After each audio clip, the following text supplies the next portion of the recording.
பதிமுகம் அல்லது பதாங்கம் அப்படிங்கிற மூலிகை தாவரத்துலேருந்து எடுக்கப்பட்ட மரத்துகள்கள் தாங்க இது. இதுக்கு சப்பாங்கம், சப்பான் மரம், கிழக்கிந்திய செம்மரம், சாயக்கட்டா அப்படின்னு நிறைய பேர்கள் இருக்குது. சீசல்பேனிய சப்பான் அப்படிங்கிறது இதோட பொட்டானிக்கல் நேம். 6லேருந்து 9 மீட்டர் உயரம் வரை வளரக்கூடியது. ஆனால் இது ஒரு முள் இனத்தை சேர்ந்த ஒரு சிறு மரம். நல்லா கொதித்து வர தண்ணியில் இந்த பதிமுகத்தை கொஞ்சம் போடணும். கொஞ்ச நேரத்துலேயே கலர் சேஞ்ச் ஆகிறத பாருங்களேன். பிரேசிலின் அப்படிங்கிற இயற்கை நிறமேற்று பொருள் இதில் இருக்கிறது தான் இந்த நிற மாற்றத்துக்கு காரணமாங்க. மட்டும் இல்லைங்க, நீர்னாலேயோ வெளிச்சத்தினாலேயோ வெப்பத்தினாலேயோ இது பாதிப்படையாத ஒரு நிறமாகவும் இருக்குது. இந்த சாயத்தை பயன்படுத்தி 10 மட பாய் கூட தயாரிக்கிறாங்களாங்க. இந்த மரச்சாயத்தோட காயா என்ற மரத்தோட சாயத்தையும் கலக்கும்பொழுது சிகப்பு, கருப்பு, ஊதா அப்படிங்கிற வெவ்வேறு நிறங்களும் கிடைக்குதாம்.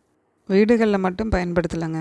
சமீபத்தில் நாங்கள் கேரளாவுக்கு போனப்போ ஹோட்டலில் கூட இதை சப்ளை பண்ணுறாங்க. நல்ல நிறத்தோட லேசான இளஞ்சூட்டில் மணமாகவும் இருக்குங்க. நீங்களும் இதை ட்ரை பண்ணி பாருங்கள். நானும் குடித்தேன். ரொம்ப சூப்பராகவே இருந்துக்கு.